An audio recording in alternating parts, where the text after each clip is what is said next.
Speaking of breakfast and CodeMash, it's legendary here at CodeMash, a certain topic, but Matt's going to come up here and tell you something. I don't know if you're going to like it. Don't run him off the stage, but instead, put your hands together for Matt Snyder. Thanks.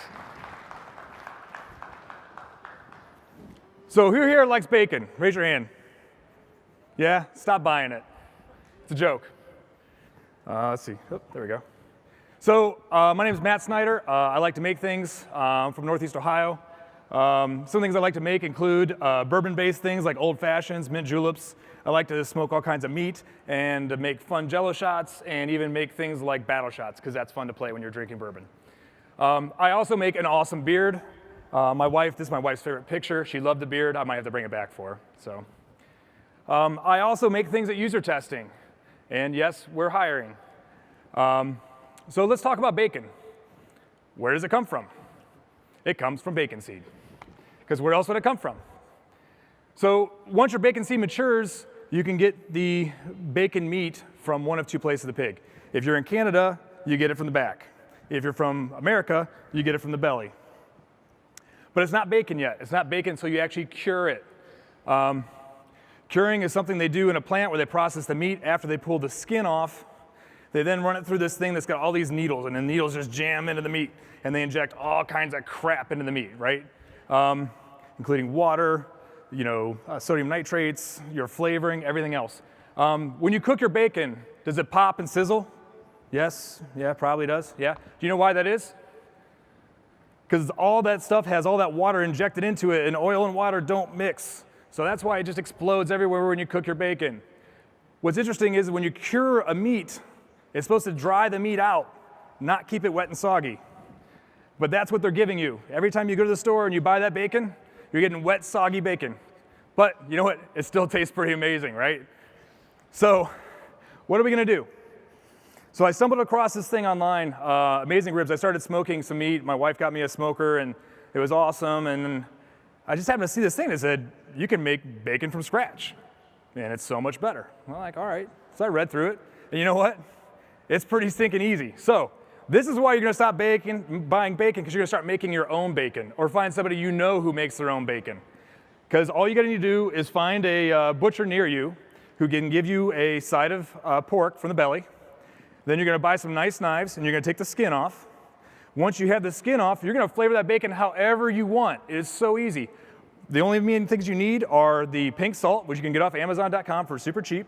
One bag will last you a very long time.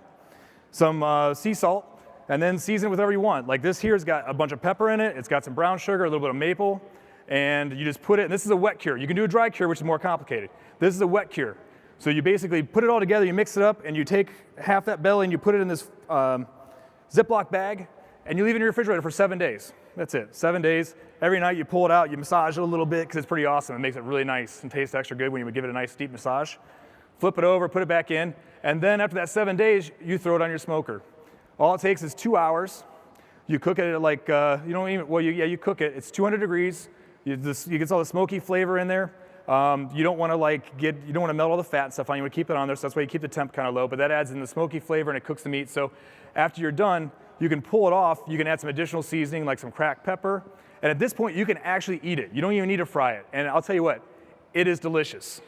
I'm fortunate enough that my dad actually inherited an old deli meat slicer. And I said, hey, can I borrow that? Because I'm going to make some bacon. He's like, yeah, of course you can have that as long as I get some bacon. So we have this whole production at home now where we have the deli slicer. You have to let the pork belly cool, because if you try doing it when it's warm, it doesn't slice very well. But this is the end product right here, and it is way better than any store bacon I've ever had. In fact, I don't think I've bought any store-bought bacon in the last year and a half because I've been doing this. In fact, it's so stinking good that every time I've shared it with a friend or neighbor, they've asked for some. So now instead of buying one, I usually go and buy at least 3 bellies. That there is 36 pounds of bacon waiting to happen, okay? So we take that, and now it's a bigger process, right? We're taking more skin off, we're cutting more sections out. Now instead of just having 2 on the grill, I'm just pulled 3 off, I'm getting ready to put another 2 on. And this is what the counter looks like now. We've also added a food saver, so we're vacuum sealing everything. We're doing all kinds of crazy flavors. And one of the best parts is certain things just don't slice really well. So you end up with these big chunks of meat that are left over, and it's just the best bacon ever. And you can just take a cut and you can eat it. You can throw it in soups. You can do all kinds of stuff with it, and it's like heaven. Like you can go buy some store-bought bacon and eat it after this. And I'm sorry, CodeMash. I know you guys have good bacon, but it's not as good as this. It's really not. So we have American bacon, and it's not like Canadian bacon, but because it's seasoned with freedom. So start making your own bacon and stop buying that other crap. Thanks.